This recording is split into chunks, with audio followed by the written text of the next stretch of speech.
Okay, we ready? All right, good evening and welcome to the November 7th meeting of the Planning Commission. Tonight's agenda is available on the counter along the wall with request to speak cards. Please note that this meeting is being recorded and televised, so all speakers, in order to be recognized, must be called on by the chair and come forward to the microphone. Speaking in public may cause some individuals to be uncomfortable, so everyone is asked to be professional and respectful at all times. And I don't see any speakers yet here. As a reminder, anyone wishing to address the Commission should fill out the request to address form and present it to the clerk. Presentations by the public on matters not on the agenda within the jurisdiction of the Commission, and the Commission is prohibited by law from discussing issues not on the agenda brought to him at this time. So if we could stand up and do the pledge, and we'll have Commissioner Olson lead us in the pledge. I pledge allegiance to the flag of the United States of America and to the republic for which it stands, one nation, under God, indivisible, with liberty and justice for all. I apologize, I got a little ahead of us there. All right. So we went through A, we'll go to B, correspondence and staff communications for the Planning Commission. David? Yes, thank you, Mr. Galvan. Three items of correspondence for you this evening, which you should have in front of you at the dais. First, you should have a memo from Ms. Ibrahimi, our City Attorney Office, from tonight regarding tonight's item, emergency shelters. Secondly, you should also have a colored zoning map that I'll go into later just during the presentation on item number 2. And thirdly, and probably most importantly, you should have a memo from myself with the revised version of the ordinance that's part of item number 2 attached, which I'll also elaborate on during my presentation.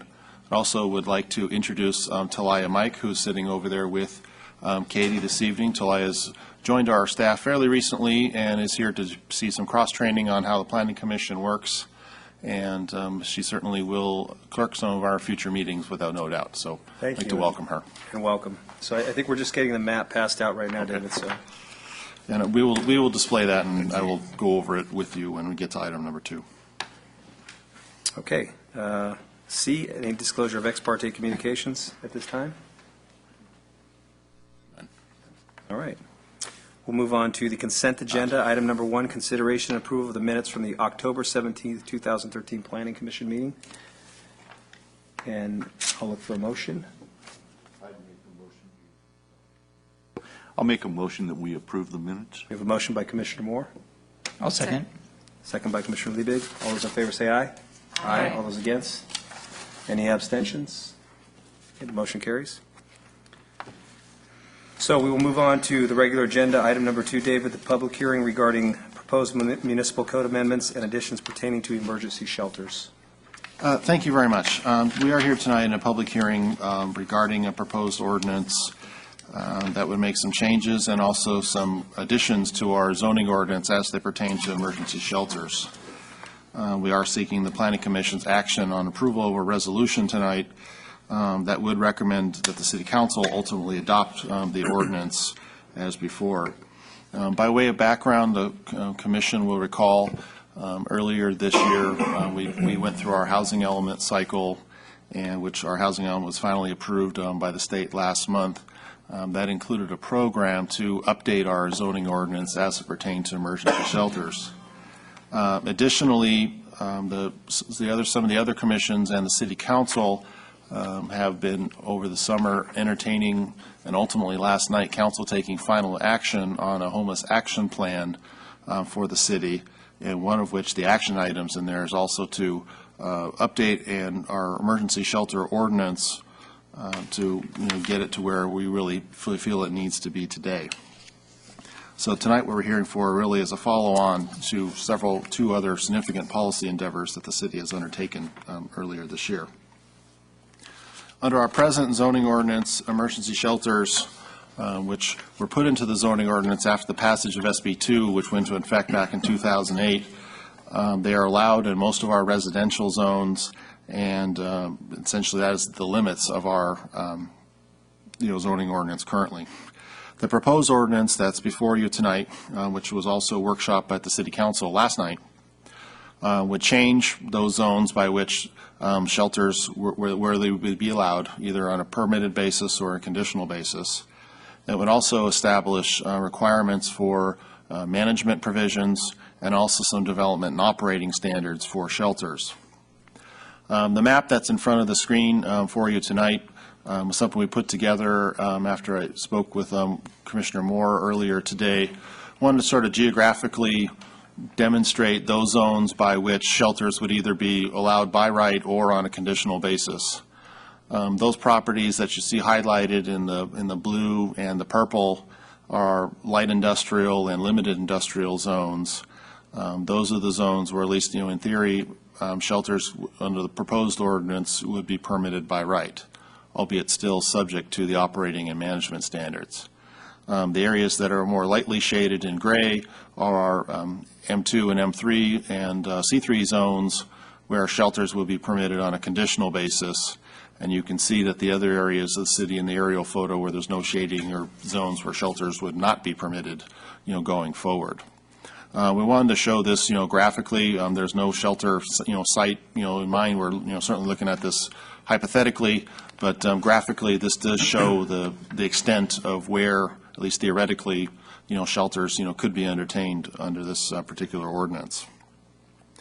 As I mentioned, there is a memo before you tonight with some highlights some revisions to the draft ordinance that came up largely out of the council workshop, last night. So I would like to highlight those for you this evening.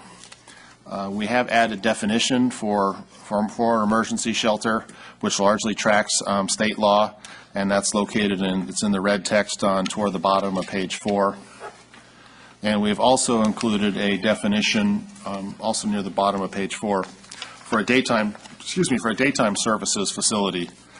This would be the type of facility that would provide services, similar to those that one would find at an actual former emergency shelter, except it would not provide any overnight facilities. So as part of this, and circling back to the first page of the revised ordinance, also in red, you can see that we have added daytime service facility as a land use in the land use matrix, and have made that conditional or permitted in those same zones that otherwise the shelters would be permitted. And then lastly, within this ordinance, as a day use shelter, even though without the overnight component, we still feel is something that should have some of the operating and management criteria that you would have at an overnight facility.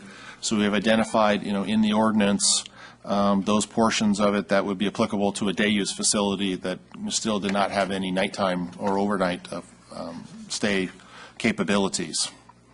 Part of the goal also on this was recognizing how the various facilities and services are provided in our community.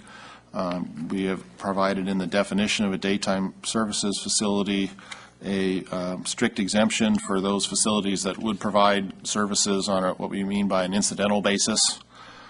These could be religious organizations, fraternal organizations, and the like, and we tried to define what we mean by incidental in this manner to a fairly limited duration, and that's the metric we have included. So that's a summary of what's in the memo before you, and also from the council workshop last night. We do see this as an implementation measure from our housing element and the homeless action plan, moving forward. So tonight we would entertain your comments on the draft ordinance, and are seeking your approval of the resolution recommending approval to the City Council. So with that, I'd be happy to answer any questions you may have. Thank you, David. So I think the way we'll do this is we'll bring it back for clarifying questions about what he said, then we'll go to the public hearing, then we'll bring it back for comments or recommended changes. Is that okay? Mm-hmm. Okay. So if there's any clarifying questions regarding the presentation, I'll start with Jeremy. Just one real quick. In regards to the legal requirement from the state, it says we only have to provide one zone. That is correct. That is the minimum threshold we must abide by. Okay. Is there any additional benefit for providing two by right? Well, we were advantage? trying to look at that, and the zoning map that's up there. We are trying to look at it also from a if we putting zoning, just zoning aside, just purely geographically, what might be, an area where a shelter could hopefully be a successful operation and with, and be minimally impactful on surrounding neighborhoods. So, We thought our limited industrial district, which we don't have a lot of, could be a potential candidate. So at this stage, we have left it in there. It would be within the Planning Commission's jurisdiction to either switch that to conditional if that was your recommendation. But we are, as long as we have at least one where it's permitted by right, then we are okay under SB2. Yeah, I just asked that question because it seems like a lot of the M1 zones we've identified on the map are extremely close to established residential neighborhoods. To the point where I don't know if that would be amenable to everyone involved. Well, that's, certainly that is the case, and, we are, dealing with a hypothetical here of, where, if one could ever happen. One of the things important to clarify under SB2 is, the city is not required to have a shelter in the community. But if we were, this ordinance is meant to design, guide where it might go, and then have those criteria that would apply. Sure. I mean, since the requirement is only for one, I would think, I would possibly be in favor of having M1 be conditional. I don't know if there's other, support for that, but it's just my feeling. Thank you. Russ? No, not this time, thank you. David, I have one question. I may have seen this and I'm just drawing a blank on it. What are the hours for a day use facility, or are there hours? We have not identified specific hours for a day for a facility. We refer to, the daytime. If we would want to define, specific hours, I think that would be, something we could certainly entertain, for a daytime, facility, to make that more specific. We have crafted the daytime services facility in this manner since this type of facility goes a little beyond what, is described in SB2, so we have a little more discretion in that regard. So I guess I could save that for later, but I just wasn't sure. I thought I saw it somewhere and then I didn't, so okay. No questions. Charlie? Martha? I have comments that I'd like to add, so We'll wait till. no questions. Okay. So at this time, we will open the public hearing, and we do have one request to speak, and I apologize if I don't pronounce this right. It's Janice Critchlow. Well, thank you. Is the mic on? Is it? Yes, sounds like it is. Hi, I'm Janice Critchlow, and I'm the Yolo County Homeless Coordinator. And so I'm supported by the jurisdictions, and my job is to really work with the jurisdictions around homelessness issues, plus the homeless service providers. And I really wanted to address the standards of operation tonight. According to the SB 2, it says, SB 2 allows flexibility for local governments to apply written objective development and management standards for emergency shelters. But it goes on to say these standards must be designed to encourage and facilitate the development of or conversion to an emergency shelter. And I think some of the proposed standards might get you in trouble because they look like they're trying to inhibit the development of an emergency shelter. It's really hard to start an emergency shelter. One of the things we do like is that there's no limit in the large shelter, because usually you need to have between 50 to 60 beds just to pencil out and make it affordable. The other thing is it's really hard to get operating funds for shelters right now. And one of the major sources is emergency shelter grants. And to get that funding, you have to be offering 10 to 15 services. So one of the concerns is the hours of operation, because if people are coming in at 6, they have to eat. Most people are really tired, and they have to be out by 7 or 8. When would those services be provided? So I'm just going to go, and I'm doing this verbally tonight, and I will submit something in writing. We had some issues with parking, looking at that. Most homeless people don't have cars, so a 1 to 10 parking ratio is probably going to work better. If I know you have a concern about loitering, but the first come, first serve concept is sort of creates loitering, because if it's rainy and people really want to get in, they're going to start lining up. They're going to start hanging out. Also, HUD and the Department of Housing and Community Development are really encouraging us to move away from first come, first served, and to really look at who needs to be served and focus in on those people. So it's going against best practices at this point. And it's really hard to develop a relationship and help people get the services they need if they can't, if we're not even sure we're going to see them. Okay. I request that we ignore the timer. Yeah, go ahead. Thank you. A minimum of one staff member for 15 beds. Most of the time, people are going to be sleeping, and I checked around in different shelters here and also in Nevada and Placer counties, and like the Gathering Inn has 2 people for 60 to 70 people, and it works out fine. So again, having the people, that's a really high ratio. The other thing is, I don't have a problem with staff not being registered as a sex registrant. That's pretty standard. But there are some people who have felonies, who've had been in recovery, and they actually could provide an example to people, you know, like, I got out of this, you can too. So staff standards are great, but just to say no one with a felony can work, I think is a problem. The other thing is limiting, emergency shelter is usually defined as 180 days, up to 180 days.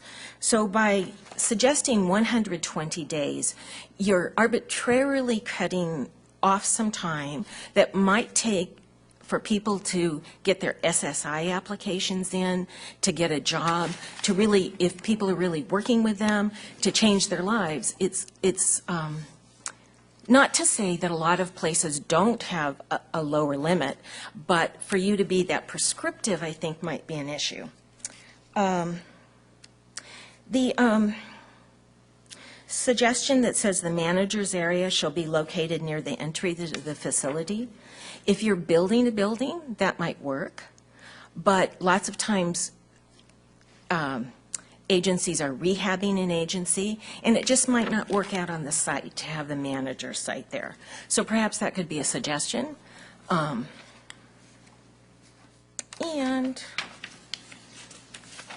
that's actually most of what I needed to say. Any questions? I do. I would too. Okay, we'll start with, on my left, so, Jeremy? anything? You're just talking. I can sit down? No, maybe go ahead, questions Steph. specifically Okay. for you. Sorry. All right. Thank you for representing. I just had, you kind of lost me there with a couple of those points, and I really would like to see the written, you know, Okay. what you're addressing, like A, B, and C, that sort of thing. Because I kind of got sidetracked there, I'm sorry. There's so much going on in homelessness right now, including the homelessness study and stuff, that Sure. I sort of didn't tune in to this until this afternoon. Sure. So, And even though we got the notice of Yeah. it last week. And I thank you for the point-by-point points that the statements you made there, but I wanted to see them, kind of in a written form. Regarding and I'm gonna, because I can't even find it on here, the management area, can you state that again? Yeah. David, do you know? Yes, if you turn to page 3 of the ordinance, under the onsite, and then letter D, on-site personnel, there is a statement in there about regarding the management areas should be located near the entry of the facility. Okay, that's section 3, on-site personnel. Yeah, page 3, then it's subsection D there, on-site personnel, Of number 2. on page 3. Yeah, page 3, number 2. Oh, okay. D. Page 2. Page 2, number 3. Oh, Yeah. Page 2. I'm looking at section 3 of page 2, sorry. And the issue there is it might work out, but it's not necessarily going to work out with all sites, and especially if it's being rehabbed. And lots of times the manager actually needs to get away and write grants and do things like that. So this just seems sort of overly prescriptive without I just don't understand the rationale for it. Yeah, I would assume it's so that they can see people coming and going. But the manager may not be the one doing that. We might be stuck on just the title here, where I think the intent is more of the site supervisor, and I'm not sure how Yeah, I that guess. could be worded. Is there such a thing as a site manager, site supervisor, other than the facility manager? Yeah, and it depends on each shelter. Like, for instance, the Gathering Inn that serves Placer County, there's the agency director, and then each night there's someone in charge. And they had started out with a lot of volunteers, and they realized they needed to have at least 2 people there. But generally, they do okay with 2 people a night. So, David, I don't know do I need to close the public hearing to ask you, I'll clarify. So it just says near, the manager's area near. That doesn't mean the manager's office. That doesn't mean the only manager area. That's open to interpretation, right? It just, they want an there's- area up front where you have somebody in charge that can see what's going on. Well, that's certainly the intent there. This is, we would expect even in a existing building that might become a shelter, it could undergo some significant renovations. Sure. Rather than even compared to a ground-up, construction. What I think what we would recommend we do tonight is sort of itemize those areas that we may want to entertain changes, so that we can include that in your ultimate motion, and then that way it's clear those items we can present to the council. So I guess we can wait to see if that's an area of concern for everybody. I think that's a pretty broad criteria, which allows for, I understand your concern, but it allows for, it's not, 5 feet from the door, it's not 10 feet from the door, but it allows for some interpretation based on where the building is. Well, reception area? Yeah, I think we have an idea on how we Okay. might adjust that, so when we come back to it, we'll bring that up. Perfect, thank you. Again, one of my concerns is that when HCD reviews these, they're going to be looking to say, will this encourage development? And my concern is if you get too prescriptive, then HCD will find issues with them. And it opens you up to lawsuits and people. I know you guys, West Sacramento's in a tough situation. So I do recognize that. Is there anything else, Jeremy? No, just if we could see the written version of what you said, that'd be great. Thank you. David, what would be the best timing for that, for the written? So, About 2 months ago. yeah. So Yes. if we end up moving something tonight, maybe those concerns can be brought to, Yeah, they would have to be Council? submitted to the city council. Yeah, For the so, city council at that stage. if we end up moving something tonight. What would be your preferred alternative to first come, first serve? I'm not saying it should be outlawed. I mean, that, some agencies still use that, but I think a shelter should be able to identify their targeted group, especially for the funding. Like for the emergency shelter grants, people have to say whether they're going to be serving chronically homeless or teen parents or that. So it depends on what their targeted group is, but I think they should have the flexibility to do that. And if you really want to get change and get people's lives changed, then you need to be able to work with them for a while. And also, I do think that first come, first serve will increase the loitering issue. I'm actually inclined to agree with you on this one, and I've seen it as being a problem. Of that section, B2, lowercase b, I guess my recommendation would be, one, to look for a potential, a better alternative, but I do wish to keep the curfew because of essentially people walking through the communities to get to the shelter after 10 p.m. could be an issue. So I absolutely wouldn't want to get rid of that. Actually, most emergency shelters that I know, most of them have a time, and if you're not there by that time, you don't get in. And with the exception, for instance, I've been doing homeless counts at the Gathering Inn sometimes, and they'll let people come in if they've had a job and they're coming from a job. And those folks usually do have a car, though. So I would like to keep the curfew. It's currently written as 10 p.m. I think that's very reasonable, but I would be open to an alternative for the first come, first serve. Sorry, where was parking on here? It's actually in both small shelter and Right. large shelter. I On do. page 2, 2B. To be, thank you. And on page 3A up at the top. So it's currently 1 for every 4 adults. So what? I'll leave that open. So what, to- I mean, what I know, difference I would know. that make, though? It requires. Well, it can increase development costs because you have to have the land for the parking, and if it's not going to be used, then that's an issue. I mean, you're talking about 2 or 3 parking spots? It's going to kill your project? Let's say that it's 60 people. Oh, God, I hope not. Well, you didn't, there's not a limit. Well, upper there's limit, supposed to so- be. That'll be a good discussion point, because, well, I'm sorry, it's not my turn, but I mean, that's not what we're looking for here. I don't think. Go ahead. Well, the question. I'm sorry. Why don't I'm why sorry. don't we go ahead and I'm finish sorry. with Commissioner? I appreciate the Commissioner. I'd be Move open down. to the at least discussing the parking. I guess I'll leave that, you know what I want? I would like to just hear staff's recommendation on that, and it looks like the recommendation is 1 per 4, but I would have to admit, I wouldn't expect many homeless to have cars, although they do park around the Broderick, the current Broderick Christian Center, and they do park in the neighborhood and around there, so there There are are cars. definitely people who have cars. Right. And I agree with your no felonies. That's probably not what we want to portray.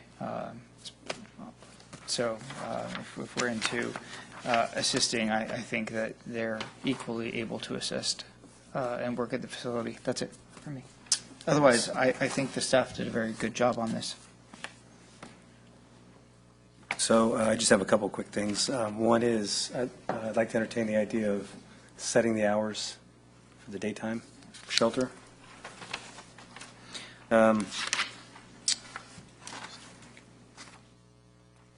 I don't have a lot of heartache with the no felony issue. And so I tend to agree, though, with your point about loitering. That seems to make sense. And David, tell me, do we have the flexibility to allow them to identify a target audience, say it's, I don't know,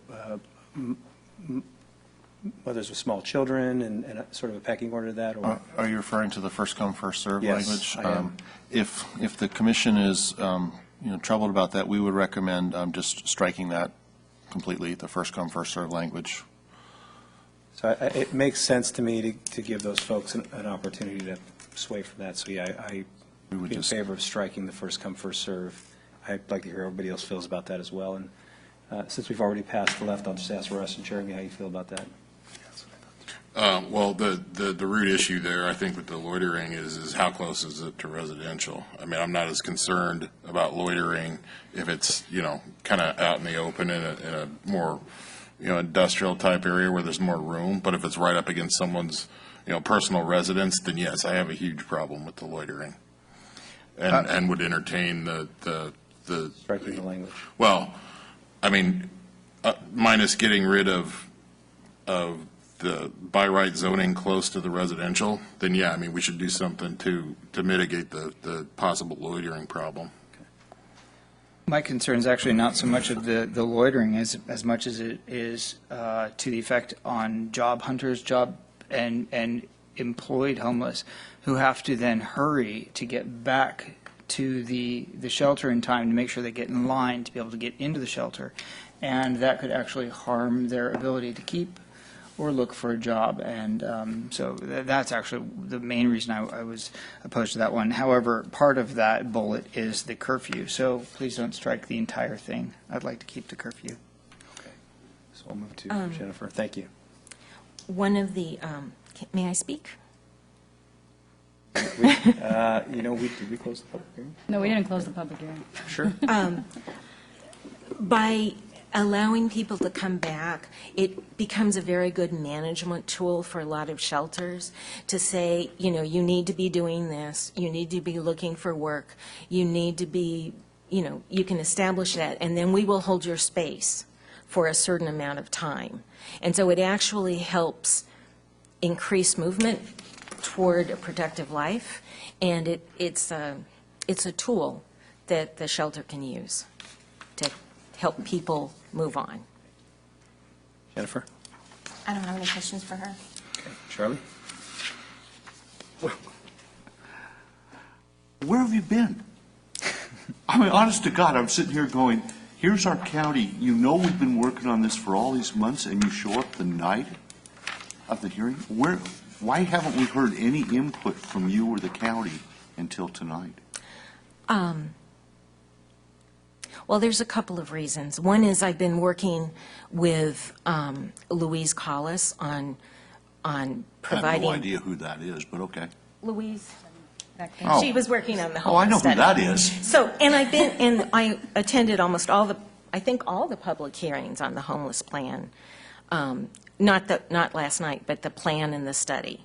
And the other thing is, I'm very part-time, and so I can't get to everything. Well, So I do have to agree apologize. with some of the stuff I agree with, I really do. I think, I never figured out how you would eliminate loitering when you have a time that you're going to open up. So that actually makes a lot of sense to me. The parking issue, I think, is just you could be right and David could be right. I mean, who knows what's enough parking over there? Obviously, some people have cars. I mean, you see that at the Broderick Boat Ramp when they served lunches. That place would be filled with a bunch of cars, but there was also a whole bunch of shopping carts there, too. So I don't know what the right number is. I don't think that's detrimental to the whole process as to whether you have one parking spot or not. Do you?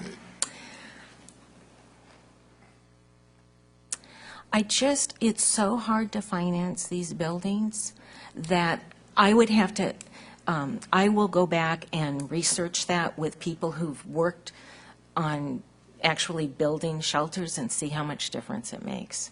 Yeah, But and I think it does in terms of the land that you have to. I mean, I can't see that building one parking spot would make a big difference. But I think your other issues you brought up, some of them are so valid that we really need to take a second look at them. The part I'm not sure that I understand is if we're trying to provide an emergency shelter, a bed for someone to sleep in that night, how we get into all the other aspects of trying to provide services. I guess, because you said, gosh, you can't only let them stay there 4 months. You've got to make it 6 months so we can figure out how to fill out a form. Is that It's a really real realistic? It's a real conundrum. And the old model used to be basically a meal and a cot, and then you were kicked out and you came back that evening. And that provides help for that night. But, the best practices are really, and also just to get funding now for operational costs, you have to be providing the services. But wouldn't that depend on who you're trying to service? Well, almost anybody who's homeless probably needs some case management. I would assume. They- But isn't that what you do at the county? I'm an independent contractor. I have a contract through the county, but the jurisdictions put that. So no, there's a very, perhaps people who are on TANF, the workforce TANF.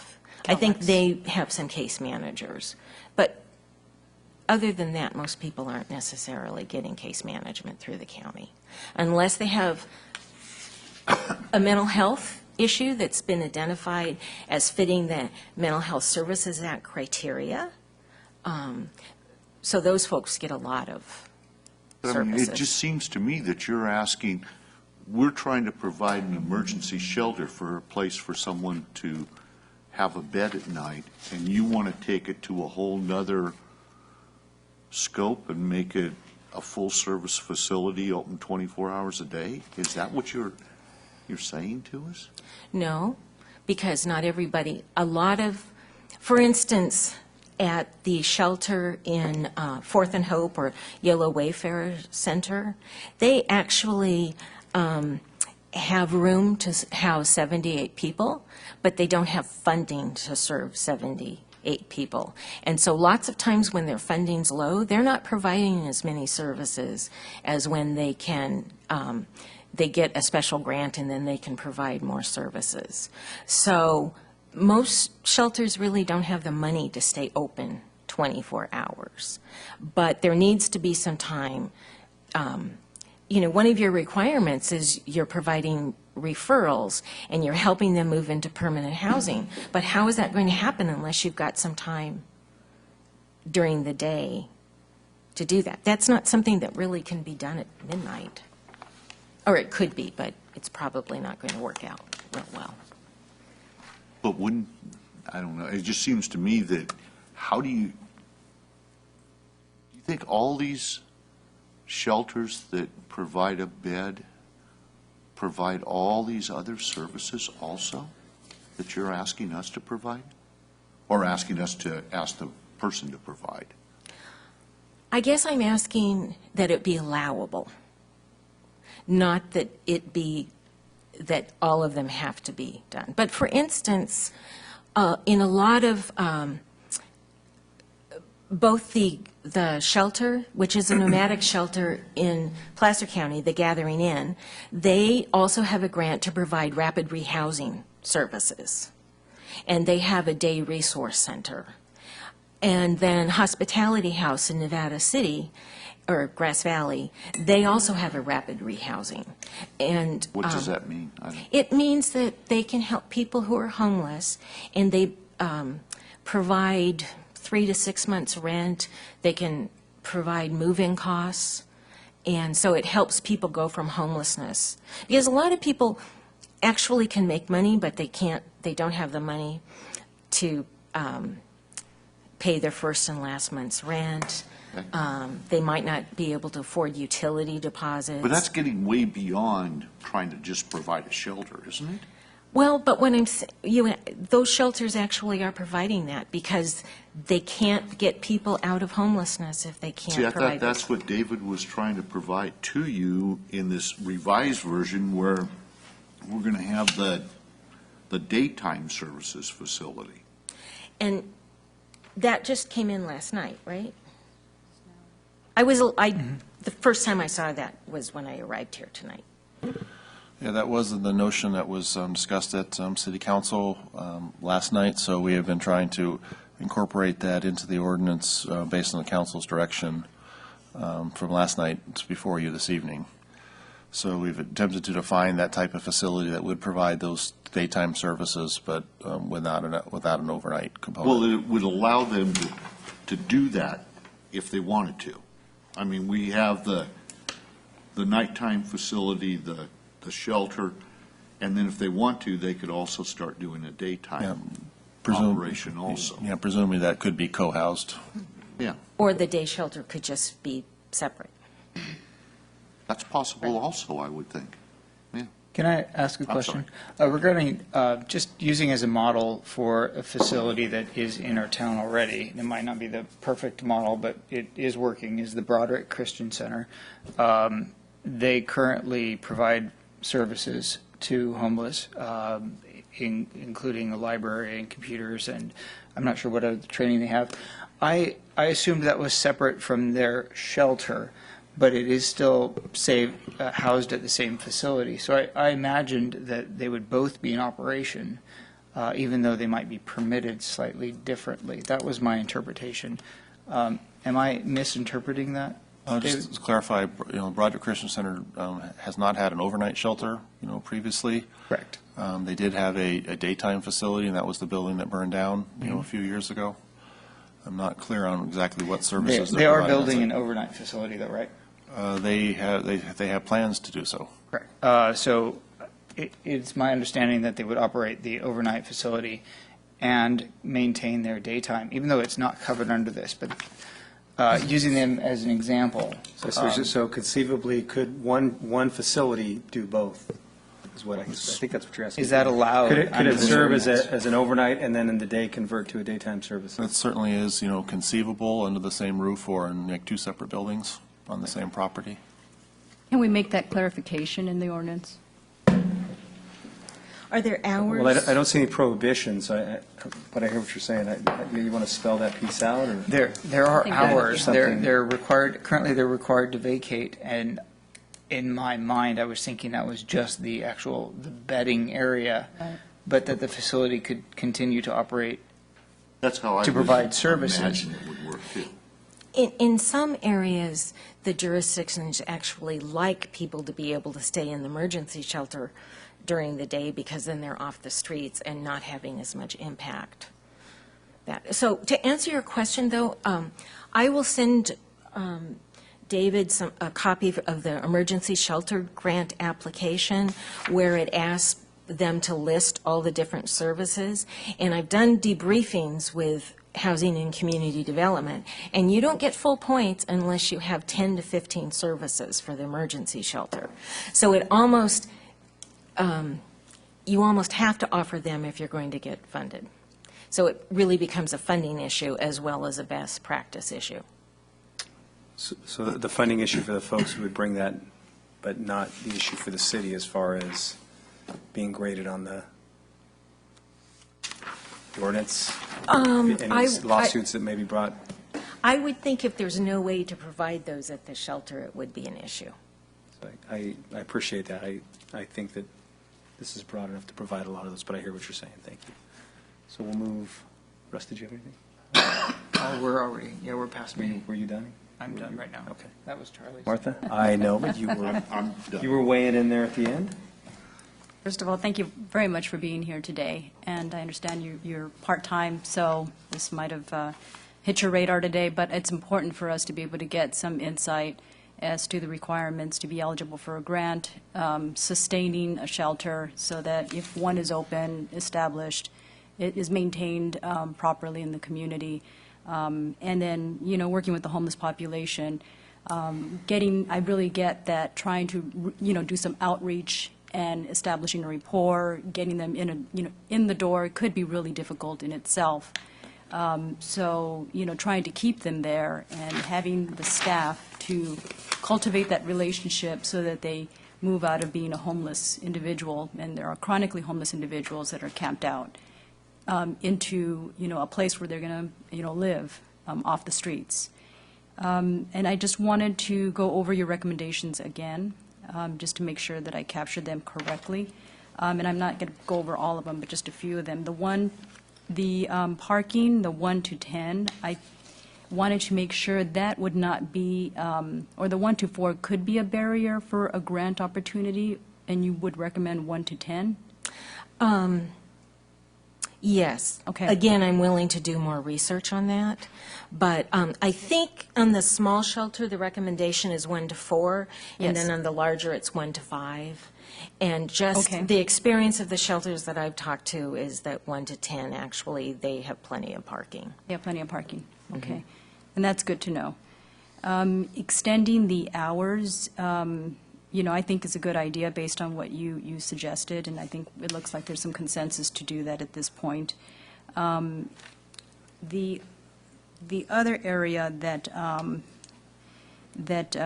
it says is have no guaranteed bed for the next night, the language on 2C, that goes against what your recommendation is, to make sure that folks have a place to come back to. So maybe taking a look at removing that language. Yeah. I think that would encourage loitering. It inhibits having that relationship and really helping people. Right. And it also doesn't encourage people to come in because a lot of people would just rather, they don't want to lose their safe outdoor sleeping space. Right. And so some of those folks probably wouldn't even get in line. Right. And it doesn't seem like we have a significantly large homeless population where if we're looking at a larger site based on acquiring a grant to sustain operation, that we would probably able to serve a critical mass where, we're not going to not have beds available if somebody came off the street and came over, for example. I'm just trying to get some logic and reasoning in there to say that probably wouldn't be such a big problem. I'm not sure I followed, Martha. So if we didn't, if we remove that language, guaranteed bed for the next night, and I'm not really sure exactly why that's there, but, and if it's possible just to get it, and I don't have to go through all of this, but to remove the language, then I probably don't have to go through it. But, David, did you want to? So guaranteeing a bed the next night would eliminate their ability to identify, who's in most need the Right. next night. So we're not talking about a temporary emergency shelter. We're talking about a quasi-permanent shelter, which is different than what this ordinance. And I'm trying to make the distinction between that and what you were recommending is to allow for there to be some permissiveness for the individual to come back, but this language would not make it permissive. No, it wouldn't. And could we keep it a little vague then? Could we amend this language so that it's vague, but it is maintained under the definition of emergency shelter? I think that staff can be prepared to respond to a lot of these questions after the close of the public comment portion. Okay, that's fine. And in the manager's area shall be located near the entry of the facility. I think that's okay, but as long as having some language for some supervision in the entry of the facility is important. Maybe not so much the manager, but, some supervision is important. Like the reception area or something. The reception like area or that, something. yeah. And also the staff ratio is something I'm interested in hearing a little more about. You mentioned that 1 in 15 maybe is a little low, maybe 1 in 20, 25? Well, I think it's not affordable. for Not one thing, affordable. Okay. Unless people bring in a lot of volunteers. So typically, there might be maybe 3 people at the beginning of the night. But the Gathering Inn, as far as I know, for years now, has had 2 people who stay overnight. They're up, they're not sleeping, but, and the rationale for that is if there's an emergency, they need 1 staff member to deal with it and 1 to deal with everyone else. So actually, they have 2 people to 60 people, 2 staff members to 60 people. 3 to 60, wow, okay. And, That's paid. yes, And then they have volunteers? well, it's a nomadic shelter in churches, and so they're in a different faith-based community every night. And so usually, the church folks provide dinner. They provide optional enrichment that people may or may not, music, things like that. And so usually, those folks go home by 8 o'clock. 9 o'clock, it depends on the faith Okay. community. Okay. Now, Davis Community Meals, which of course is set in Davis, they, They have their own group of homeless, it's special homeless. actually, they're getting some very difficult people to deal with. But a lot of their shelter, overnight shelter, is run by volunteers. The nomadic shelter, the Davis Interfaith Rotating Shelter is run by volunteers with training, and then Davis Community Mills Emergency Shelter, which is 2 beds year-round and then 10 people during the cold winter months. It's run by volunteers, but most of the people are probably postgraduates, and they've got a lot of training, and they're people who are getting, That helps. Yeah. Maybe does this language, is it exclusive of volunteers? Maybe we can find out a little more about that, and it may not be. No, it is not exclusive of that. when we close the public hearing, I'll be prepared to help the commission, move forward on with some of these topics that's been raised this evening. Okay. I forget what I was going to say. Okay. I think I captured most of your comments, by the way. I had one question on language under emergency shelters, A1A, and it's repeated again later. Small temporary residential shelters serving single adults. Does that, is that language, in your opinion, okay? Does it cover what we need? I would want to ask staff why they put that in, limiting it to single adults.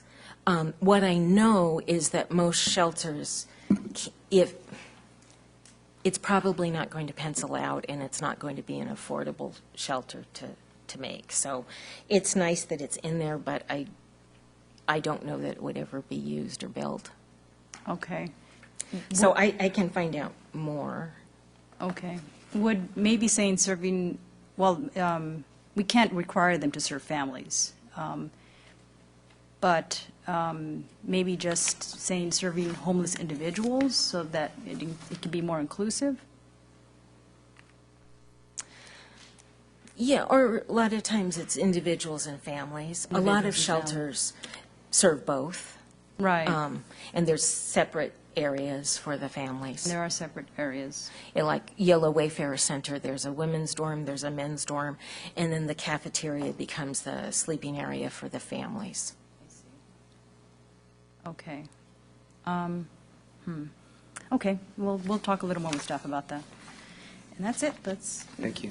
So at this time, we'll close the public hearing, and we will move to staff for clarification comments.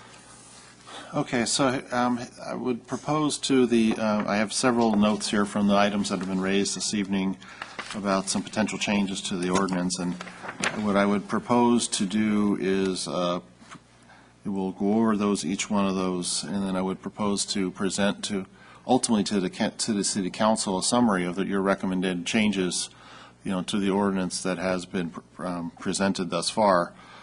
Given that we did get some direction from council last night, and that ultimately the council will make the decision on to approve the ordinance or not, and to what changes, but they certainly need your input and recommendations this evening. So, David, let me ask you, as you go down that list, I'm sure you captured everything that we all had to say, and we may not be in agreement. Do you want a majority on each individual item to move forward? If we can at least straw poll Okay. on, as we go, and if there needs to be additional discussion, so be it. But I have. Is everybody okay with that? We'll go through each item. And, Well, we're just talking about the items she brought up, because I personally have a couple items I haven't brought up yet. well, I didn't know that we were doing that until after we closed the public hearing. We certainly can, go over now additional items that the commission may have, why don't and we then do come that? back to some of the other items that were raised during the public comment period, if you like. That might work out so better. so why don't we do that, Yeah. and we'll start back over here with Martha. Okay. Let me see if I can match the pages. I've had some ideas on some changes here, not including what was just provided in public comment. I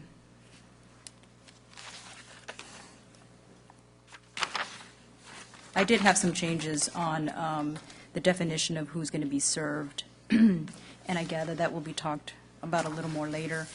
I had some recommendations on the parking and adding bicycle parking. I understand that we cannot require that, but that was an idea that I did have that to include, because I think that some homeless individuals do rely on bicycles, and I'm not sure exactly where those are going to be placed and how that's going to be addressed if that is a condition that will occur. Moving on to, Martha, did you want to make recommendations on the parking, or you just want them to look at the parking ratio? It had nothing to do with the ratio. She was talking about there's nothing talking about Bicycle bicycles. parking. Yeah, and I'd like to add, just to see if anything about bicycle parking, if there's a way to address that. Because there will be bicycles, I just don't know exactly what's going to, We don't require bicycle parking in other types of developments, and so we would not recommend including a requirement for bicycle parking in this particular ordinance. We certainly understand how having that would be desirable, but we would not recommend including a requirement for it in this ordinance. one of the other issues I'd like to see addressed is the supporting the client's privacy and having, just having that language in there to make sure that any entity, any provider that's interested in establishing a facility, to ensure that the client's privacy is protected. And that would be under on-site personnel, number 3, 3B, and where it says the waiting area, and just to add after location to support the client's privacy.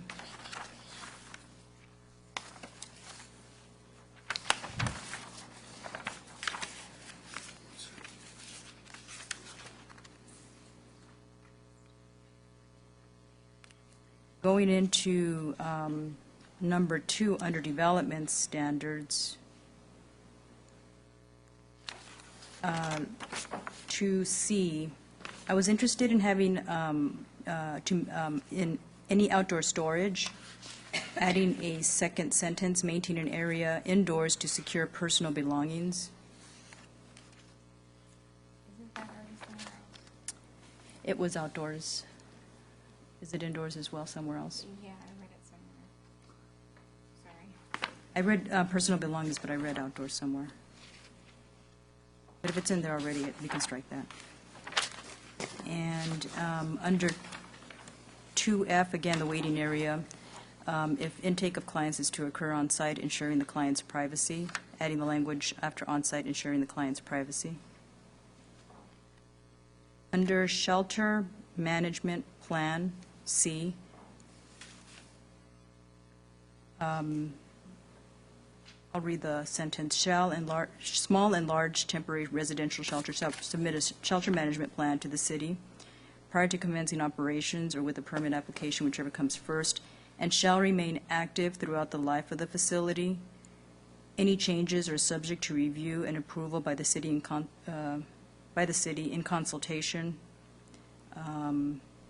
I added the chief of police, but I think we talked about taking a look at in consultation with departments, or we can take a look at that. And I also suggested, as in public comment, moving it up to 180 days, because it said 120, but there's no limit. There is a limit, I think, up to 180 days, I believe, and I'd like to move it up to 180 days and strike out 120. Why? Because it's homelessness, I think, for some of the individuals, it's going to be really difficult, and having a limitation on it, I didn't understand why there is a limitation. Maybe we could ask staff what their rationale is. But I think giving an opportunity for the individual to have more time to be able to move out of homelessness. And there are some individuals that are mentally ill that may not be able to access the services, that will need medication, others that will, like was referenced in public comment, for securing Social Security, insurance, SSI.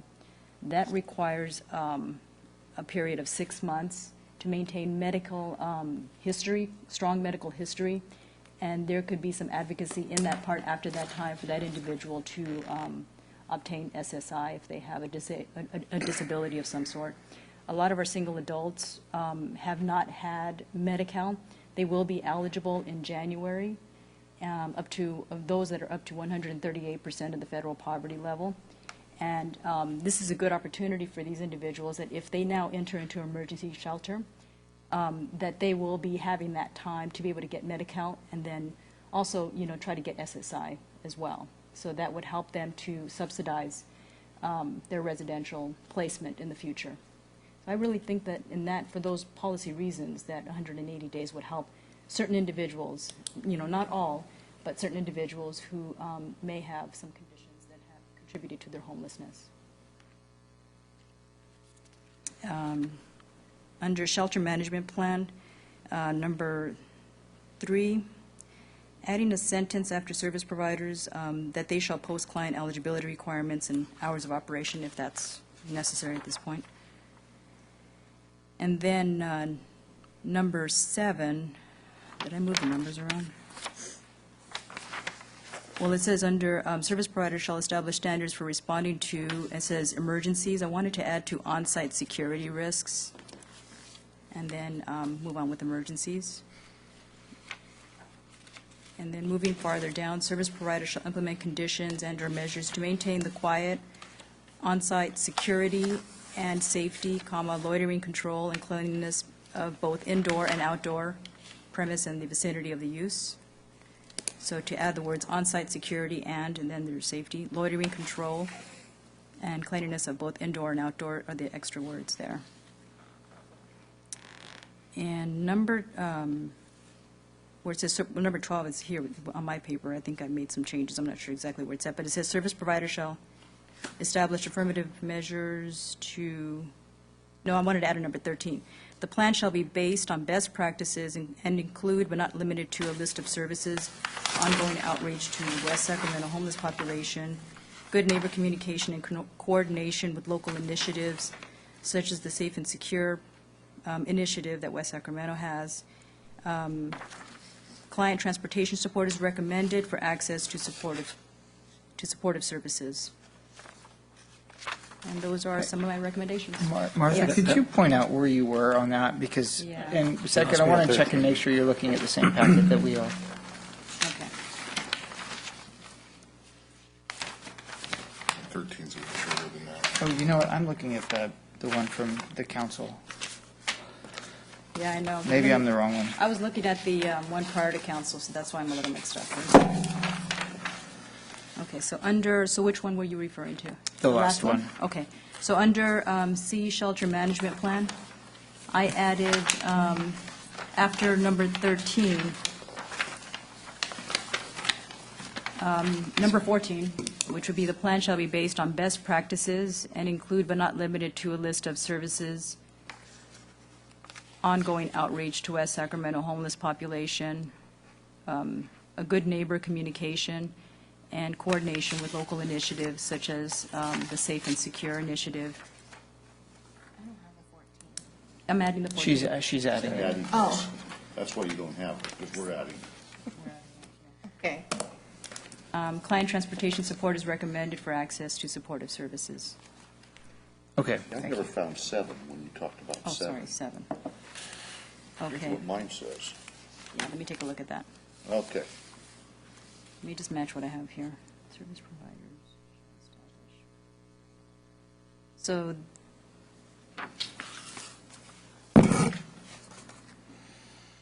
that would be number 8. Service providers shall establish standards for responding to, and then I wanted to say, to on-site security risks, emergencies.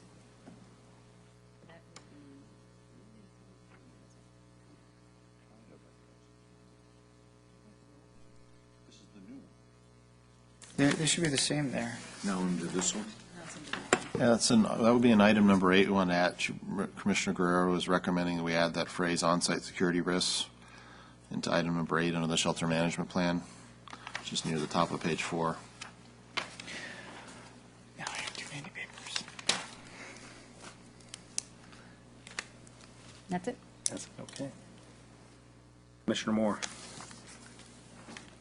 Well, I'm not nearly as sophisticated as all that. That was just way beyond me.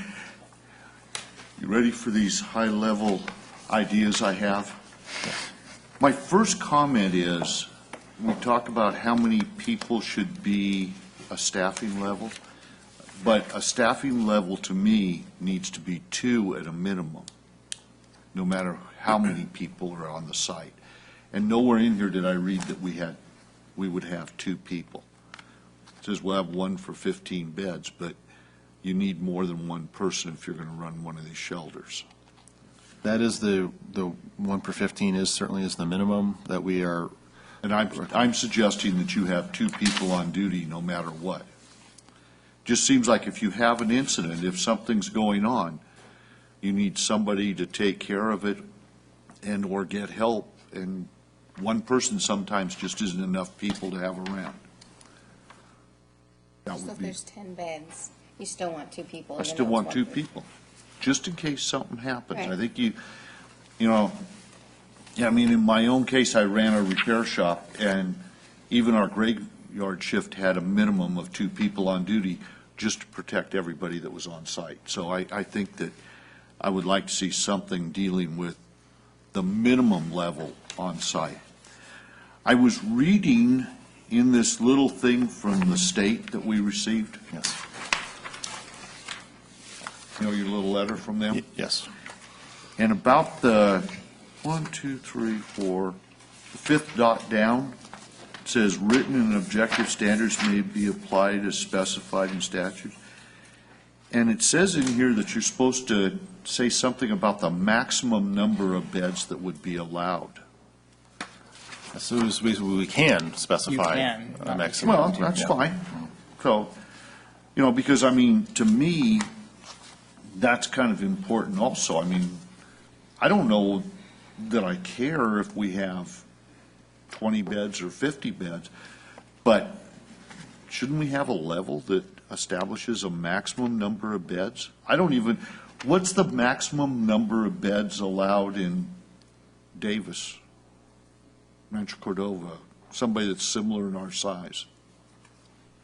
Do we have a maximum allowed? Yeah, we've seen some for small. I've seen a lot of numbers, quite frankly, depending on whether it's a small city or a large city. Well, I think we have to have a city similar in size to ourselves. I mean, it seems to me that we would try to have a minimum number of beds. I mean, I saw that the minimum we're considering is 24. I think that might be, you know, is a small bed facility. I was thinking more like 10 would be a small bed facility. I don't know how we came up with 25 or 24 is the small bed facility, and 25 would be large. I don't know. I mean, my number would be 10. Yeah, we're trying to, balance the, what we provided in the shelter, in terms of how much, impact it could have, versus, realistically, for any type of shelter to actually be developed and, funded, whether or not it would need to have, a certain number of beds to really, be, feasible, in the real world. Well, and had I known that we had somebody from the county that knows everything, you could have told us how these things come out, I mean, you'd probably have to do research on it to find out, but I mean, there's got to be a level, a minimum level, and maybe it is 24, so that you could provide a service and get funding. But I don't even know if there is a minimum level. I mean, maybe there is just, you don't need a minimum or a maximum, but you just got to have the facility itself. And I don't know where it all comes into play, David. Yeah, when we first started crafting this ordinance, we had a lot other things in here that we ended up taking out. So the standards for a large and small facility have become a lot closer together than, some of our first couple of drafts. So, it's not necessarily, essential to differentiate between a small and large facility, although we certainly continue to recommend trying to distinguish, between the two types of facilities. Although, we certainly are looking at them in the same, zoning districts. That was one of the changes the commission, recommended, previously. We had entertained having at least allowing the small in our, higher density residential areas. But at the prior commission workshop, that was a change the commission, recommended, so we did incorporate that. So the large and small facilities have started to come a lot, closer together as this ordinance has evolved. Yeah, and that kind of makes sense to me. But again, I'm back to, I think our minimum staffing level should be 2. I don't even know if we care if we have a small or a large, but I think at some point, we need to, if we knew the answer of what it took to financially run one of these, which I have no idea what that might be, we might be able to figure out what the maximum level is that we would want to have in our city, because I wouldn't want to see a 100-bed facility in a small city like ours. I don't think anybody has anything near that. She mentioned that Woodland had one that was 70 beds, but they don't have the funding to take care of it, so they can't even run that many beds. So you also have to have something that, if we have somebody come into town, it's feasible to be run, so that we have a good facility for our community. And I just don't know where the numbers pan out. That's my comments. Okay. I appreciate your, Ms. Kircheko. Janice? Janice, thank you for your, for coming here tonight. I did have a question about when she brought up the parking. So for the small shelter, the ratio would be 1 space for every 4 adult beds, so that would be 6 spots if it was 24. Yeah, I did want to, yeah, you're right. I didn't want to try to put the parking, concept, in perspective. You're talking about like 7 spaces at a small bed facility, and then if you had a larger facility, say just, with 50 beds, you're talking like 10 spaces. So it's a, a difference of, maybe 3. Right, so I don't see the need for a big change in that, because if you're talking about the manager spot and then 2 overnight, so that's going to take up 2 to 3 spots anyway, so that would leave, 4 spots open. Yeah, and we certainly, some of these facilities may offer some form of transportation to their clients, so they need, They have a van, place yeah. for their vehicle. We would expect if it was a shared type facility that some form of parking, might be used for other uses that might be on site, as well, shared basis. So some level of parking, we certainly think would be desirable, for any type of these facilities, large or small. Right. So I didn't really have a problem with the way the parking is currently written in. I won't go over what everybody else so far has gone over. Just my other main question was, when I read the new amended that included the daytime services facilities, I want to make sure that I got this correct. There isn't anything written in here that prohibits an emergency overnight to turn into a daytime shelter, correct? No, it is not written that way, nor was it intended to. Okay. But we wanted to put this in there to the extent somebody might want to have a daytime-only facility. We wanted to be able to accommodate that independently of the emergency shelter provision that we have was our primary emphasis. Okay. And then my last comment was about the maximum number of days. I don't know if I was fine with 120 days, just because to me it's an emergency shelter, but then again, I didn't think of all the grant writing that's, the specifics that go along with that in order to get certain grants. They have to provide certain services. I don't know if I'm comfortable with 180 days. 6 months just seems like a lot for an emergency shelter. I would think that the daytime services would be able to provide,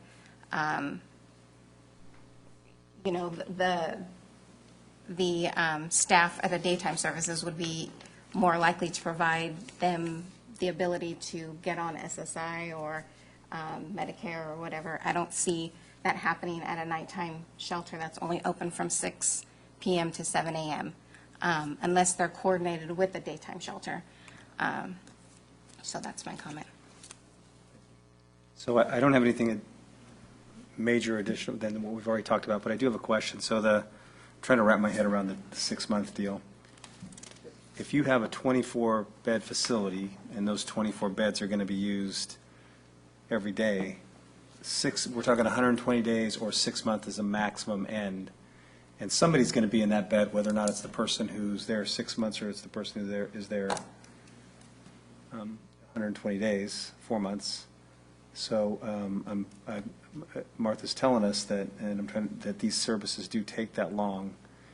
So that bed's going to be occupied either way. So I'm trying to wrap my head around that concept that somebody's going to be there, and if that 2 months allows you to get somebody on their feet, and then somebody will move in after that, maybe that's not such a bad idea. If it's going to be occupied That's a either good way. question, because the only problem I have with it is I'm having trouble wrapping around the idea of this is an emergency shelter. I mean, if we're you're just trying to take care of people once in a while, this is becoming a permanent place for somebody to live for 6 months. That's what, I mean, then to me, it's not an emergency shelter.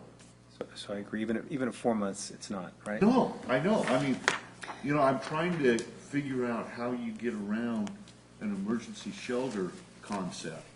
And then the concept, which I totally agree with, that if you make it first come, first serve, it's difficult not to have loitering because you're gonna wanna get a bed. And then if you're gonna make it a permanent facility, I just don't know if we're on the right track. I mean, that's where I'm kind of losing track of how we make it temporary emergency facility into this permanent facility that people come to. Then we want to have something, we had 200 homeless, we want a 200-bed facility. I mean, I'm not sure that I'm willing to have a 200-bed facility. And Take care of every homeless person in West Sacramento. I agree with you on that, Charlie. But David, and I'm sure you'll comment on it, I mean, the name, emergency shelter is, Might be And that is a term as defined in the law. It's not used, colloquially here. And the notion, that, Commissioner Moore is, driving at is that, it is meant to be an emergency shelter. Transitional housing, is a separate, land use category. We would hope that folks at the shelter could graduate to transitional housing, which is on a more permanent, basis. We treat that as multifamily, housing, because that's generally the form, that takes. We do have a transitional housing, facility, here in our community already, that does house, families, and that many of whom which were previously homeless. So, so with that 120-day cap and with some of the language that Martha talked about working with local initiatives and local programs, do you visualize that they can feed into that transitional housing? well, to the extent it's 120? available, we unfortunately have a very small supply, of it in our community. But that would be a natural resource that they would connect with, hopefully, if we have a shelter. Yes, Try and work one would think that is the step up from, homelessness is, into transitional housing. And so, I apologize, do we have additional, comments from the commission? Because I want to try to see if I can circle back and move us to. That's all I have, conclude. Russ. Actually, you guys just nailed one of them. I think that this needs to be taken in context with the homeless strategic plan, which, I think 120 days is absolutely sufficient, because then there is transitional housing options and then other low-income housing options. And the city has a plan for this. So I think that I think 120 days is appropriate, given the other options and the other efforts that the city is putting up. I did want to thank again Ms. Kercheko.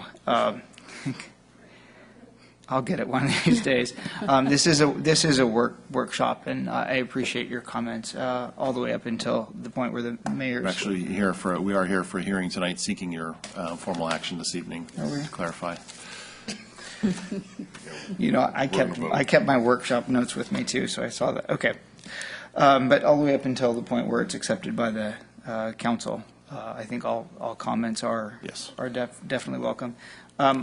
Max beds, if I want to throw out a number, I'm thinking 60, just to put it out there. I don't have any rationale for it, other than that our homeless population isn't that huge in this town. So keep the parking, and daytime hours I'm open to considering times.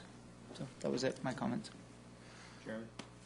Just real quick, the emergency shelters, this is from the Planning Government Code section 65583. It says emergency shelters shall be subject to development and management standards that apply to residential or commercial within the same zone.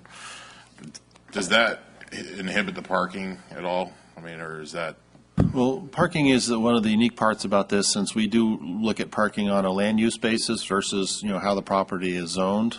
Okay. So in this manner, we're considering the land use and the occupancy, much like anything else, how many employees it would be expected to have, and other vehicles, on site, much like we would expect for any retail or office, type development or other even residential development in these zones. So, So that would give us the flexibility there, depending on. yeah, what- since, since not, parking isn't zone-based, it's, land use-based Right, okay. primarily.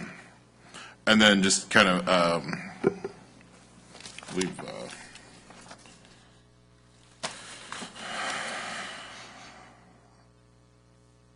I think Jennifer and Martha both talked about both the county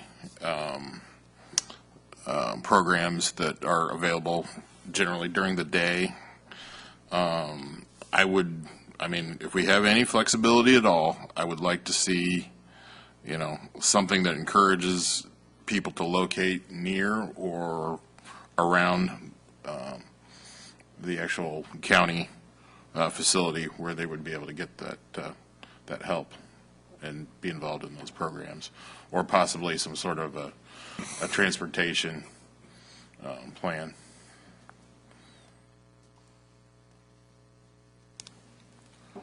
That's it. Thank you. So, David, I guess you have a long laundry list there to go through. Yes, so I'm going to attempt to go through these, and my intention procedurally, assuming that the commission is willing to move forward on the recommended action this evening, is to present to the council a summary of your recommended changes and additions to the ordinance, and that they will then consider those along with the basis of the ordinance itself. So are you going to straw poll each of those? That would be my recommendation to you, rather than attempting to rewrite many of the sections in the ordinance tonight. I would like to provide as a separate attachment to the council, a summary of your recommended changes at this time, since we do have, potentially quite a few, if that would be acceptable to the commission. Is that acceptable to everybody? Yes. Okay. So these aren't in a particular order as I've written them down, so I'll try to go through them. We'll try to straw poll on these. There was the notion put up that regardless of the number of beds, that at least a minimum of 2 staff persons, be on site. And so that was one. If I'm seeing some nodding heads, we'll check that one off. Well, If I'm seeing a few no. nodding heads, or no. any opposed? I oppose. You oppose? It looks like we have, Even if there isn't consensus of the commission, you can at least direct me to raise that notion with the council to see if they wish to entertain that change or not. So the commission doesn't necessarily have to have 100% consensus So on that changes whether or anything. not we should straw poll, right? If we're going to straw poll, that means we're going to move. Okay, maybe We're gonna perhaps we move continue, forward. we'll continue to straw poll, and certainly, I'm certain that, the council may raise some of these topics, on their own, anyway. Joe, just look down and see who says yes and no. We got 5 of us, 4 of us say yes, we'll go ahead. Right, but if he's going to move forward everything, why straw poll? Yeah, perhaps we should continue to, if we don't have a majority or consensus on our items, then we will not include these in the planning commission's, summary of recommendations to the council. Perhaps that might be a way to. So we're at 5-1 on that one. Okay, so, all right. Early also tonight, there was a notion raised that perhaps in the light industrial, the M1 districts, that shelter should be a conditional use rather than permitted. Yes. I'm for keeping that one as written. As written. As written. And 5-1. that would be, I think, a no on that one. There was also desire to have hours for a daytime facility. So the commission could, if there were, it sounded like there was desire from a majority of the commission to establish hours for a daytime facility. We could recommend to the council that we just establish hours, or the commission could provide a recommendation for those hours. Is anybody opposed to establishing hours? This is, again, for a daytime-only facility.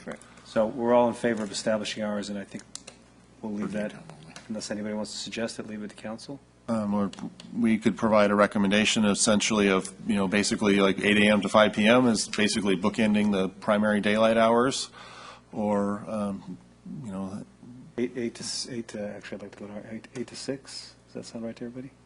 8 to 6 is fine. We discussed parking in terms of potentially changing some of those ratios. However, I did hear from at least a few of the commission members that preferred to recommend that they remain, as prepared. Is anybody in favor of changing the parking ratio? I'm in favor of changing it, maybe to have it as large, 1 and 5. The large is at 1 to 5, and the small is at 1 to 4, presently Anybody written. else in favor?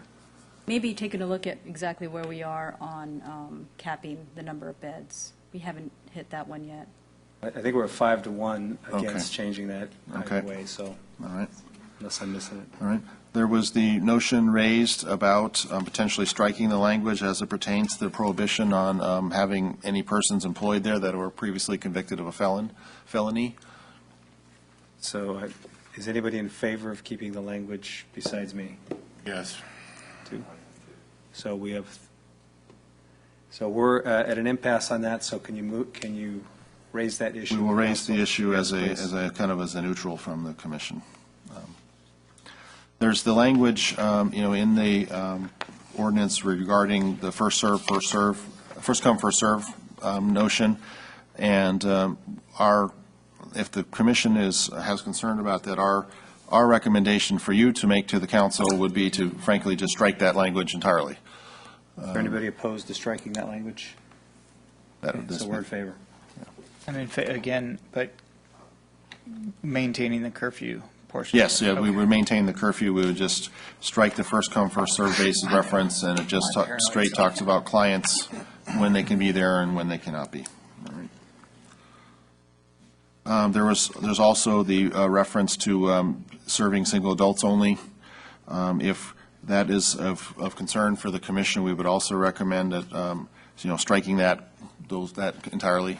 That would be your recommendation to the council. So is there anybody that's not in favor of striking that? Does that mean that we'll serve families and? It would make it flexible for the, It was always intended to be neutral, but this would make it so it was whoever was there, at their discretion of the operator. So they could serve families or men or women Yes, or whatever? absolutely, yeah. Yeah. let's strike the So language. we're all in favor of striking that? Okay.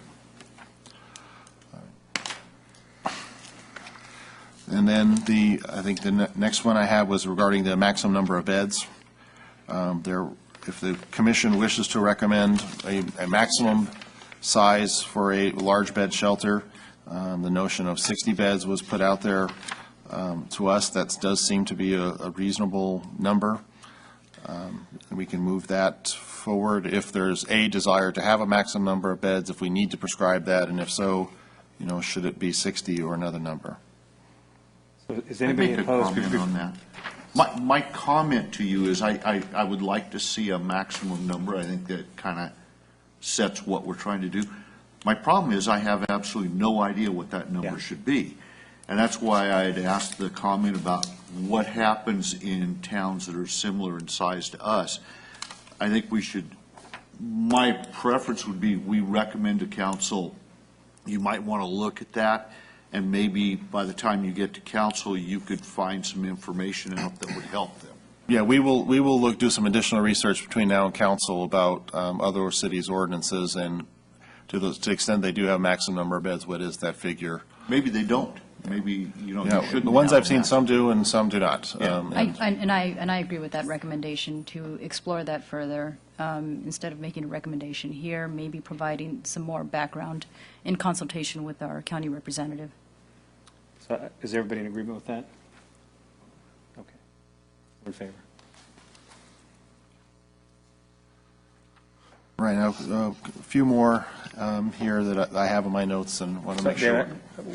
Again, we're not going to recommend 60, right? We're just going to tell them. At this point, we will carry forth that we will recommend establishing a maximum number of beds, and then we will do some additional research in the meantime to try to identify what an appropriate maximum number, should be, should the council want to establish a maximum number of beds. And then another one that we've had quite a bit of discussion about tonight is the 120-day versus 180-day threshold. The And so I've heard some support for the 120-day threshold at this stage. There was some degree of support for 180 days as well. Is there a consensus or a majority on whether or not we want to retain? I'd just like to get a little background as to why you selected 120-day, because I've seen many other cities with 180-day, that being the standard. Yeah, 180 days is what's prescribed in the as a maximum. In the SB2, it doesn't mean we can't do something short of that. We were looking at this and focusing on the emergency shelter aspect of this project, and noting that we address transitional housing through other means.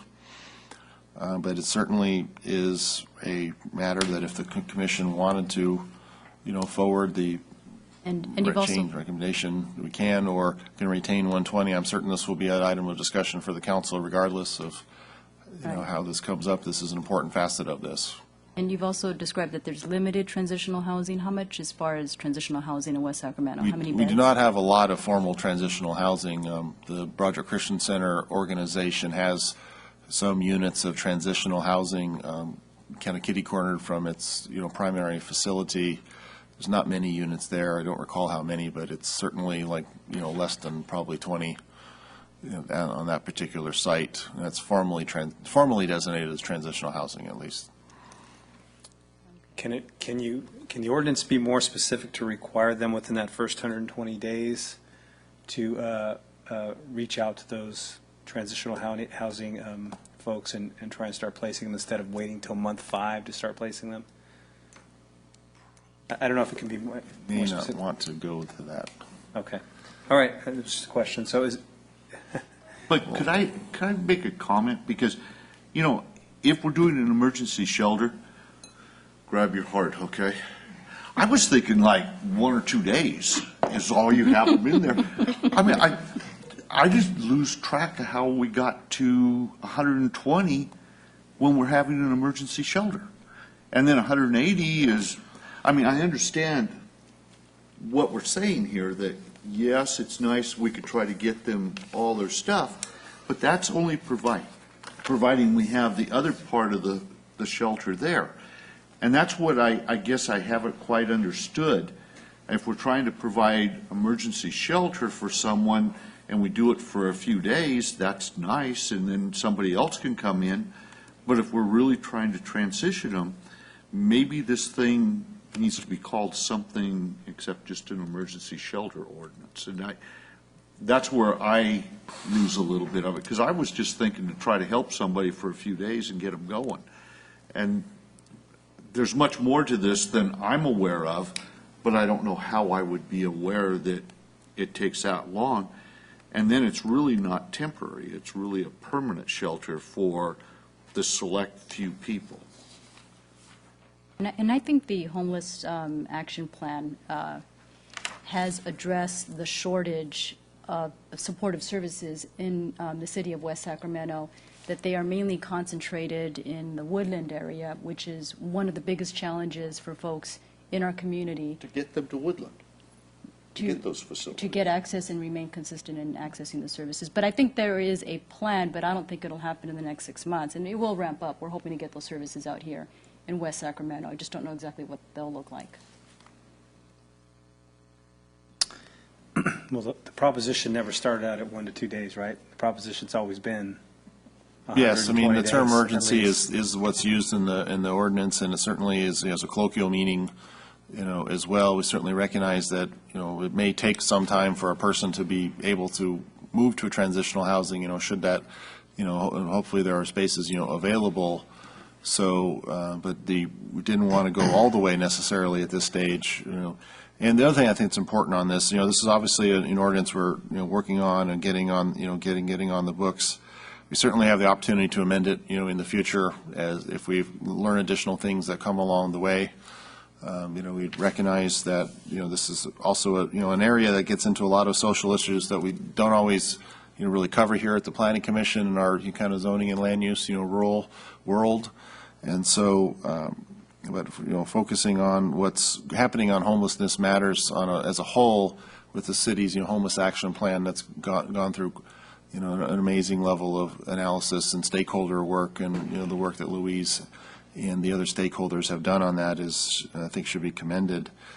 And so this is a component of that moving forward, but it certainly is not our only objective as it pertains to our homelessness issues in our community. But we do want to get some additional things, on the books so that we have them, as tools moving forward in our community. As my last comment to you, and I'd like this, but, it would, if it wasn't for the fact the state said that we have to have a zone, one of the zones available, it would be very interesting to make all the zones conditional so that we could see what the plan was for the homeless shelter that was to come to our towns should one decide to come. Then you'd know what they were trying to really do, and it would probably be really helpful. Well, we That- do that have you that have to- option, if we wanted to limit that down to just ML, that kind of restricts it to having the whole thing conventional, No, I- or conditional, which Jeremy, is what I kind of asked for. I kind of understood what you said, but I was looking, the problem is the M1 zone is by the county facility, and we really need to get by the county facility and Well, then get the county The to county provide facility is all services. gray on this. I mean, I yeah, don't think so. there's Well, yeah. there's a lot of, that little arrowhead there, Yeah. there's a lot of purple there. You're correct, you're right. But it would just be conditional at that point. Well, and I understand, but I mean, that would be, Which I would hope would be conditional to any homeless shelter, that they be near the facilities that are going to help them long-term.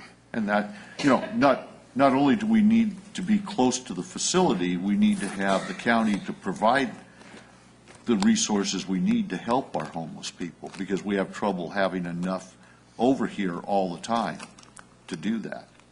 Like they say, most of the facilities are in Woodland, so we have to figure out a way to get our homeless people to Woodland to get help. It would be easier if the county would come to us. Did we want to look at the M1 zoning by right again? So, and Jeremy's Straw not poll? proposing to eliminate, he's just proposing to make that conditional, right? Yeah, So- I mean, all these would be, well, if I had it my way, it would be like what Charlie said, they would all be conditional, but, yeah, I mean. No, we can't do that, With right? ML, Well, and that's if we keep ML as by right, We to can't maintain do our that. legal obligation, Yes. right? That minimizes what can be in there as by right, and then we would actually have some conditional But yet the way to truth make this is- happen effectively the way we want it to. The truth is, Jeremy, I'd want the M1 zone because the M1 zone is closest to the county facility. As opposed to the ML. Yeah, I mean. I would and- want the ML zone because that would minimize the amount of stuff that is non-conditional going in. That's why I would want ML. It's a good argument, So- either way. Can we, there's been a lot of discussion about that. Can we revisit that one more time? Yes, on Whether or I'd, not folks are in favor of making it conditional, not prohibiting, but making it conditional in the conditional M1 zone. in the M1 zone? Is everybody still, I'm still in favor of making it conditional. no? Charlie? I'm still no, I'm sorry, I just. I actually see where Jeremy's coming from. I Down the him road, in that, but I see where both Charlie and Jeremy are coming from, and it's So we're difficult. still- down the road, if you want to put additional conditions on this, you're not going to be able to in those purple zones. That's correct. If you want to change some of this stuff, if you want to modify it to make it more user-friendly or to make it, more, to increase the cap of the bed state, increase the parking, we're not going to be able to do that because by right, in M1, they can set up whatever the city council goes with. And we all understand that. I mean, I think that at least making that comment to the council doesn't hurt. Right. To say, hey, if you really want, because we don't know what a facility is. I have no idea. I learned more about this tonight when you were talking from the county than I did before. So it would be helpful to me to be able to review everything.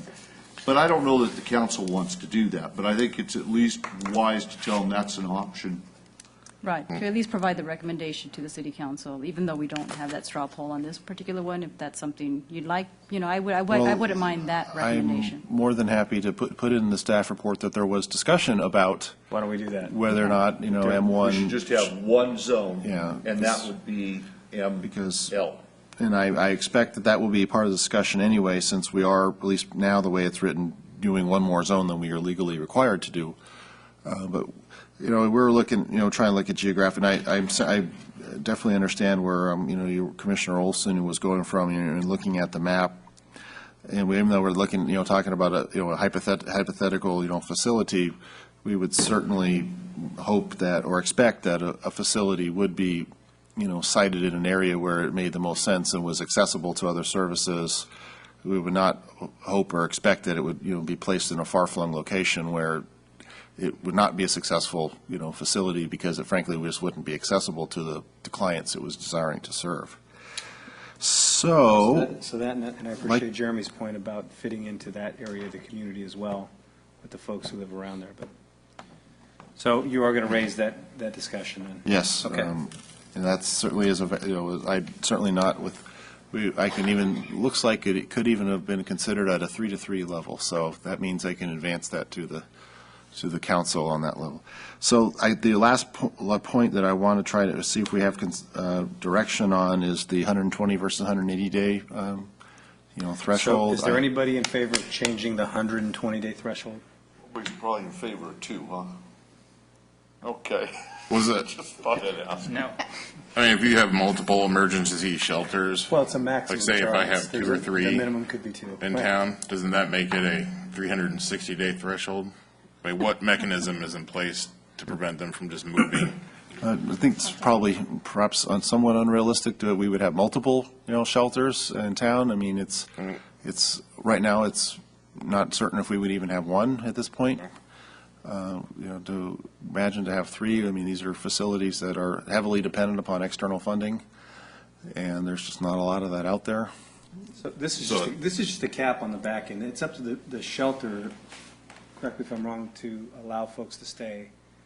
If it's 60 days, they're not making headway or they become problematic, the shelter can move them out, right? Yes, and the shelter will need to have those on-site management criteria and for behaviors and other things, and they will need to enforce them to have a successful facility.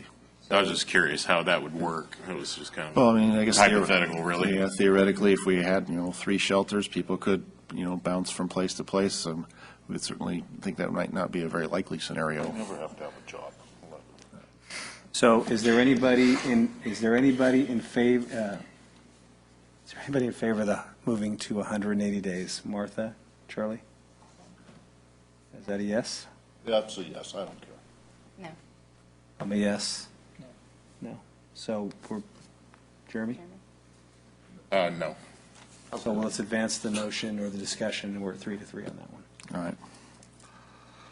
Go from 2 to 100. You did. Still. And you complained about 120. Janice, you've had the effect, right? Okay, I think, last and not least, there was a couple of small language changes that Commissioner Guerrero recommended be on page 4 of the version of the ordinance that I attached the memo for you this evening. So on that page 4, item number 8 near the top, Commissioner Guerrero suggested including the phrase on-site security risks in there as in responding to on-site security risks, emergencies and incidents, et cetera. So it seemed to be a fairly innocuous change on that. Is there anybody opposed? No, we're good. And then she also recommended item 14 under there regarding using good neighbor policies and coordination with other stakeholders and interests and agencies at these facilities. I'm sort of paraphrasing her paraphrase.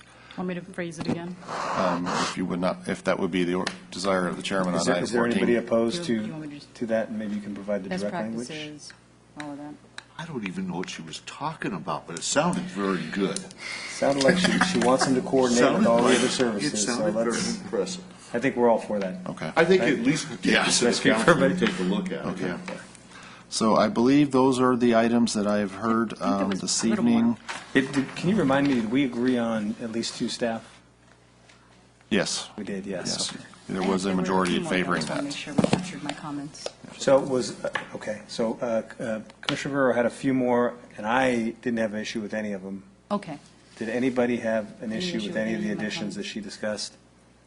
So can you provide the language to David? I have already, and so he's got a copy of that. I thought it was good. Thank you. So I believe I've noted what your recommendations would be and other items that I will raise as topics of discussion for the council. So we would, if the commission was ready to entertain a motion. Yeah, I was going to say that. David, that's my line. My line. So I'm looking for a motion. I move that we, the recommended action with our amendments on it. Moved Second. by Commissioner Olson, Second. seconded by Commissioner Rivera. All those in favor say aye. Aye. All those against say nay. The motion carries. Thank you very much for your input tonight. All right. So, yes. Yes. You have to say it louder. Oh, I move we adjourn? We have moved to adjourn. Do I have a second? Second. Oh, do we have to, is there anything we need to catch up on, David? Any? I was just going to inform the commission, we will cancel our next meeting, so I hope everyone has a great Thanksgiving, and we will see you in December. Thank you for all your work on this, David. Thank you. Thank you, David. We have a motion. We Motion adjourn. second. We adjourn. We've got a second. We adjourn. We adjourn.